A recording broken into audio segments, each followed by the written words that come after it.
GGIC Banbhoolpura Haldwani के YouTube channel में आप सभी का मैं नीतू रावत हार्दिक स्वागत करते हैं। मॉक ड्रिल अनेकों मानवजनित तथा प्राकृतिक आपदाओं से निपटने के तरीके समझने के लिए मॉक ड्रिल का आयोजन किया जाता है।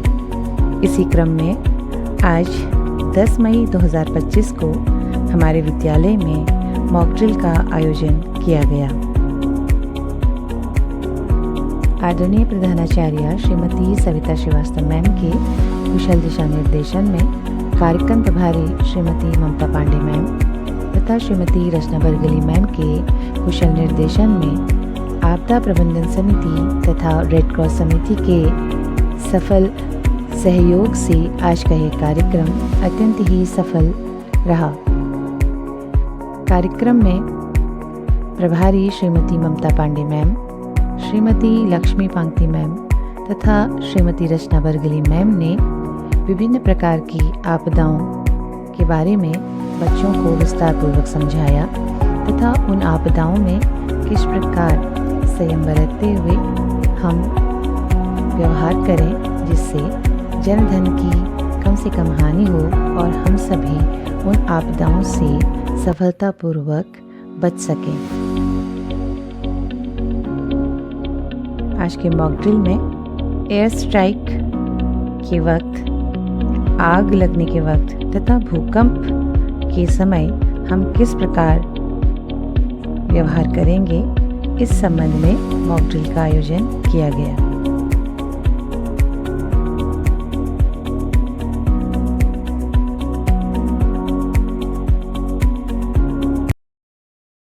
आप लोगों को सबको पता ही है कि ये 22 अप्रैल को पहलगाम में आतंकी हमला हुआ था कश्मीर में, जिसमें 26 पर्यटक मारे गए थे। और उसी को एक जैसे कहते हैं कि जो एक उसी की जवाबी कार्रवाई में भारत ने इस पाकिस्तान के जो ट्रेनिंग सेंटर्स थे, आतंकवादी गतिविधियां जहां से संचालित होती थी, उन सेक्टर्स पे इस्लामाबाद, सियालकोट और लाहौर में हमारे कुछ मिसाइल्स वहां पर डाली गई थी और उस ऑपरेशन का नाम रखा गया था सिंदूर। जो मिसाइल्स वहां पर डाली गई हैं उसका नाम है स्कैल्प और जो स्मार्ट वेपन वहां पे यूज किया गया है वो है हैमर। ज़्यादा स्तर पर ये मॉक ड्रिल जो होगी, इसमें जो सहयोग करेंगे वो हमारे विद्यालय की रेड क्रॉस की टीम होगी और आपदा प्रबंधन की जो टीम है वो यहाँ पर सहयोग करेगी। आपको पता है कि जो इस समय जो स्थिति है तो हवाई हमले अधिक हो रहे हैं, तो यहाँ पर सबसे पहले एक एयर रेड सायरन बजेगा और उसके बाद जैसे ही आप जहाँ कहीं भी होंगे आपने वहाँ पर लेट जाना और अपने कानों में उंगली डाल दें। ठीक है, कानों को बंद करते हुए आप लोग अपने पेट के बल लेट जाएंगे। सुनने बच्चे सभी बच्चों ने करना है। ठीक है, आप लोग अपने पेट के बल लेट जाएंगे और जितने बच्चे भी कभी भी अगर इस प्रकार की स्थिति हो तो आप लोग अगर दो मंजिले में अगर आप लोग होंगे तो आप लोगों को हमेशा बेसमेंट की ओर आना चाहिए। ठीक है, बेसमेंट में कभी भी जैसे कभी कोई बम विस्फोट होता है और या कुछ भी जैसे कभी भूकंप भी आ जाए तो आप लोगों ने वहाँ पर ये ध्यान रखना है कि जो बेसमेंट होता है वो सबसे ज़्यादा सेफ है और आपने जो आना होता है बीचों बीच चल करके नहीं आना होता, आपने दीवार के सहारे आना है, दीवार से लगते हुए आप लोगों ने आना है, क्योंकि वो वहाँ पर पिलर्स होते हैं वो काफ़ी मजबूत होते हैं। अगर गिरेगी तो छत का बीच वाला पोर्शन गिरता है, साइड का पोर्शन कैसा रहता है, सुरक्षित है, तो वहाँ पर आना है। और कुछ बच्चे अगर आपकी क्लास में टेबल वगैरह है, ये भूकंप की स्थिति बता रही हूँ मैं आपको, और ये सभी स्थितियाँ जहाँ कहीं भी शॉक वेव्स प्रोड्यूस होती हैं वहाँ पर आपने इसी प्रकार से वर्क करना है। तो जब कभी भी हवाई हमले होते हैं तो वहाँ पर ब्लैकआउट कर दिया जाता है। ये ब्लैकआउट क्या होता है? ब्लैकआउट क्या होता है? जैसे ब्लैक आप वर्ड सुन रहे हैं ना, आप लोग अपने घरों की सभी खिड़कियों में क्या लगा देते हैं, या तो आप ब्लैक पेंट कर देते हैं या ब्लैक वहाँ पर कागज चिपका दिया जाता है। ताकि घर के अंदर की रोशनी बाहर ना आए। और ये सब क्यों किया जाता है? क्योंकि बाहर रात के समय अगर क्या होगा, बॉम्ब गिरेगा तो रात के समय जैसे प्लेन ऊपर से उड़ेगा तो उसको अगर जहाँ कहीं भी आबादी होगी वहाँ पे लाइट जरूर जलाएंगे और उनकी खिड़की से लाइट बाहर आएगी, तो वहाँ पर वो क्या कर सकते हैं, बॉम्बार्डमेंट हो सकती है ना। तो बॉम्ब अगर वहाँ पे गिरेंगे तो कुछ भी हो सकता है, कितनी प्रकार की ऐसी भी प्रकार की कैजुअलिटी हो सकती है, क्योंकि रात के समय तो इंसान थोड़ा रिलैक्स मोड में होता है ना। तो इसलिए बाहर को रोशनी ना आए इसलिए वहाँ पे क्या किया जाता है, पूरा ब्लैकआउट किया जाता है। और उसी प्रकार से दिन के समय भी 1971 की जो इंडो पाक वॉर हुई थी उसमें भी क्या किया गया था कि जो दिन के टाइम की जो घरों को कवर कर दिया था हरे पत्तों से, ताकि ऐसा लगे कि यहाँ पर क्या है, जमीन है ना। और जैसे भी मैंने आपको बताया कि आप लोगों ने लेट जाना है, आपने लेटना क्यों, लेटना भी इसीलिए है ताकि आप जैसे खड़े रहेंगे तो किसी की हाइट कम ज़्यादा, तो ऊपर से देखने से जब आप नीचे को देखेंगे, अगर आप लेटे होंगे ना बेटा, तो वही फील्ड की तरह दिखाई देता है। कैसा दिखाई देगा, फील्ड की तरह, ठीक है। अगर सामने से कोई लड़ाई होती है तो वहाँ पे बंदूक गोली चलती है, तो वो गोली तो वो कुछ हाइट पे रहती है, तो इसलिए वहाँ पर लेटना भी श्रेयस्कर होता है। और आपदा क्या चीज है और ये किस प्रकार की होती है, ठीक है।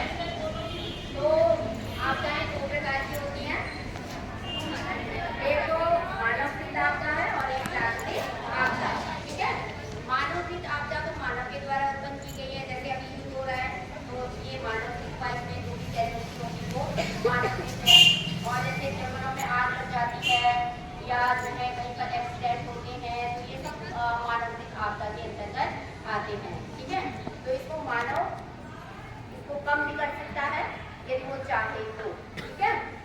और प्राकृतिक आपदा को हम जो है ये प्राकृतिक रूप से घटित होती है, तो इसको हम कम तो नहीं कर सकते, लेकिन इससे होने वाले नुकसान को हम कम कर सकते हैं।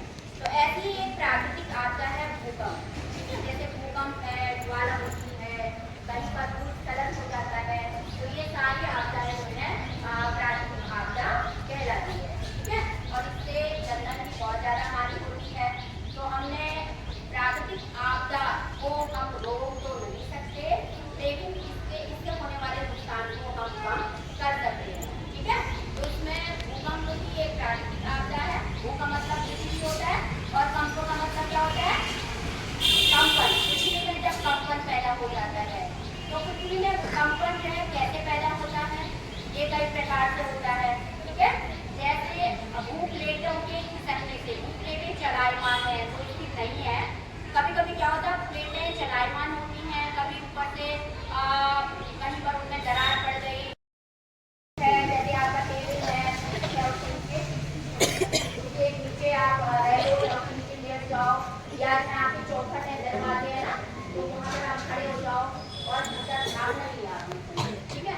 यदि खुले क्षेत्र में जैसे आप नीचे की बिल्डिंग है तो आप खुले क्षेत्रों में आ जाओ, ठीक है। खुले क्षेत्र में आएंगे तो उससे क्या होगा, यदि बिल्डिंग गिर भी गई तो आपको ज़्यादा नुकसान नहीं होगा, जान माल की सुरक्षा आपकी बनी रहेगी।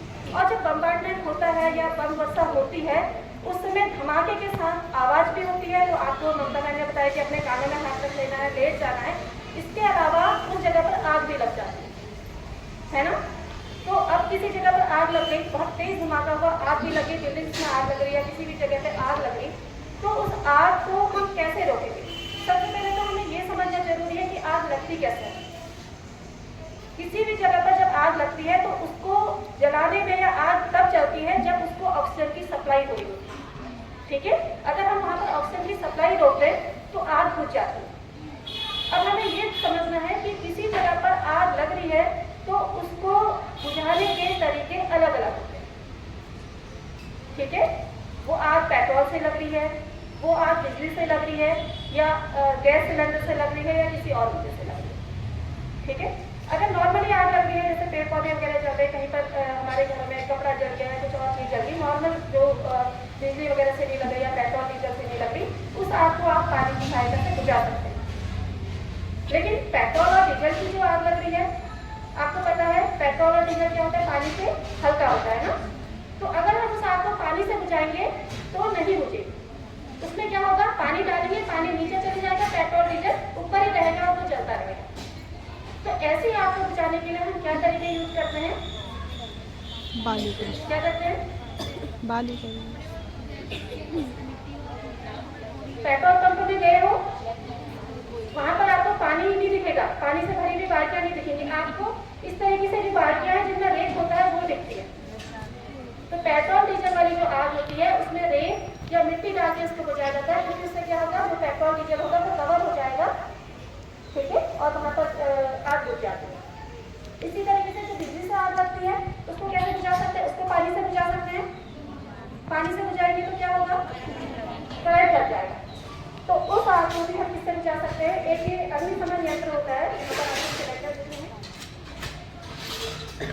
ये सिलेंडर दिख रहे हैं, इसमें क्या भरी होती है?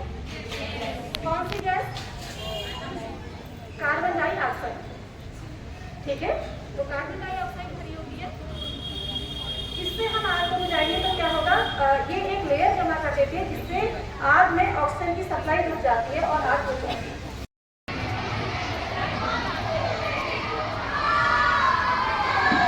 वॉइस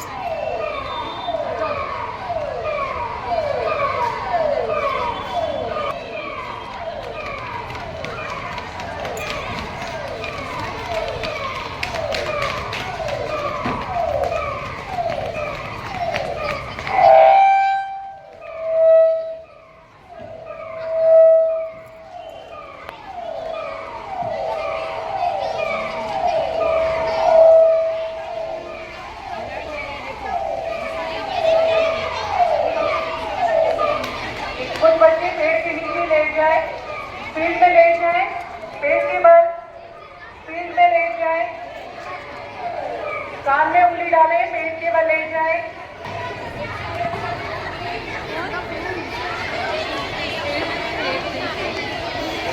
लेटना ही तो बैठ गए सभी। लेट जा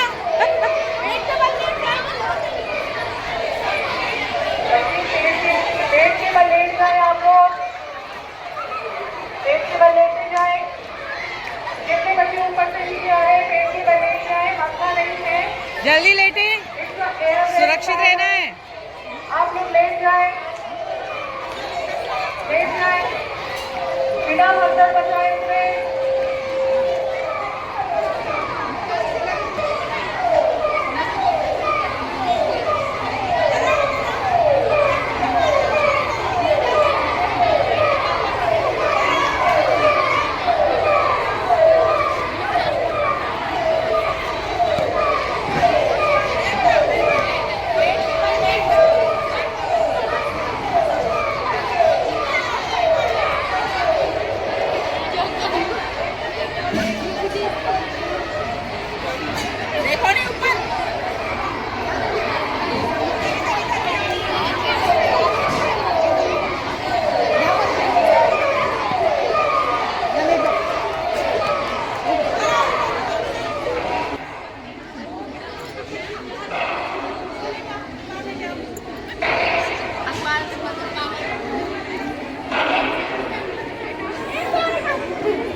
विद्यालय की रेड क्रॉस की टीम, आपदा प्रबंधन की टीम सक्रिय हो जाए।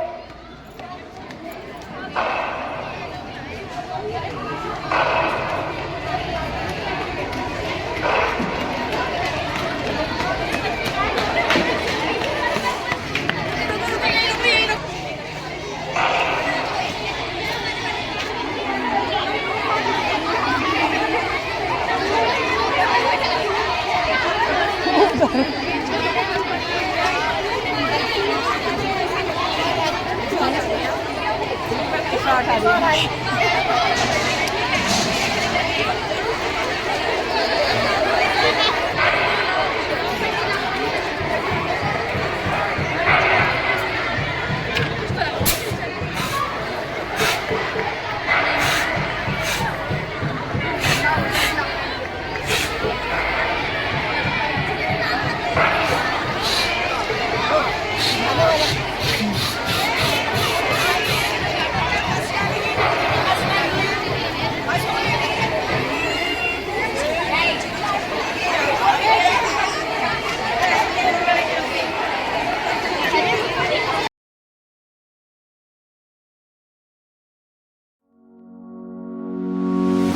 विद्यालय की रेड क्रॉस तथा आपदा प्रबंधन समिति के सभी बच्चों ने विषम परिस्थितियों में किस प्रकार मिलजुल कर मानव सेवा ही सर्वप्रथम धर्म होता है, इसका प्रदर्शन इस मॉक ड्रिल के माध्यम से किया।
प्रधानाचार्य महोदया ने सभी को संबोधित करते हुए विषम से विषम परिस्थितियों में संयम तथा समझदारी के साथ व्यवहार कर हर स्थिति का सामना करने हेतु सभी को आह्वान किया। तो बच्चों, अभी तो आप इसको एक ड्रामा के रूप में देख रहे हैं, लेकिन कभी वास्तव में ऐसी स्थिति भी आती है जब कोई दुर्घटना घट जाती है तो हमें वास्तविक रूप में किस प्रकार से कार्य करना है। आपने देखा कि जो टीम है वो कितनी एक्टिवली पार्टिसिपेट कर रही थी। अभी कुछ दिनों पहले हमने विश्व रेड क्रॉस दिवस मनाया है, तो आपको पता होना चाहिए कि रेड क्रॉस की टीम भी जिस तरीके से डॉक्टर्स की टीम काम करती है उसी तरीके से रेड क्रॉस की टीम भी काम करती है। बहुत उपचार नहीं कर सकते बस, लेकिन जो घायल है उसको प्राथमिक उपचार वो दे सकती है। इसके अलावा आपदा प्रबंधन टीम जो है वो जगह जगह से जो क्लासरूम में बच्चे हैं, जो टॉयलेट के पास बच्चे रह गए हैं या और कहीं ऐसी जगह पर जिसको हम नहीं देख पाए हैं, उन सभी बच्चों को आपदा प्रबंधन टीम ने वैकल्पिक व्यवस्था बनाकर, वैकल्पिक स्ट्रेचर बना करके यहाँ फर्स्ट एड के लिए मुख्य स्थान पर ले आए, जहाँ पर उनको फर्स्ट एड की व्यवस्था की गई है, फर्स्ट एड की सुविधा उनको दी जा रही है। तो ये मॉक ड्रिल अभी तो आपके लिए एक ड्रामा है, लेकिन कभी ऐसी परिस्थिति भी उत्पन्न होगी तो आपको पता होना चाहिए कि ऐसी परिस्थिति उत्पन्न होने पर आपको किस तरीके से काम करना है। आज का ये जो मॉक ड्रिल कार्यक्रम है, वैसे तो पूरे विद्यालय के टीचर्स ने इसमें अपना पूरा सहयोग दिया है, लेकिन इसके लिए मैं ममता मैम को विशेष धन्यवाद देना चाहूंगी, जिन्होंने इस कार्यक्रम की पूरी एक स्क्रिप्ट तैयार की है और आपके सामने एक नाटक के रूप में इसको प्रस्तुत किया गया है। तो आप एक विशेष ताली से ममता मैम का स्वागत करें।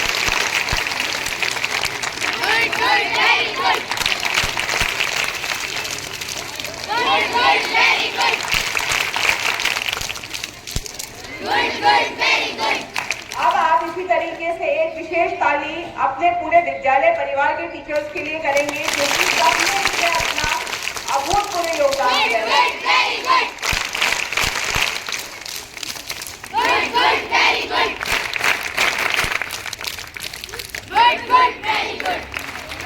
और अब आप अपनी रेड क्रॉस टीम और आपके सामने आपदा प्रबंधन टीम दोनों खड़ी है, दोनों ने बिल्कुल बहुत सीरियसली इस पार्ट में अपना योगदान दिया है। अब आप एक विशेष ताली इनके लिए भी बजाएंगे।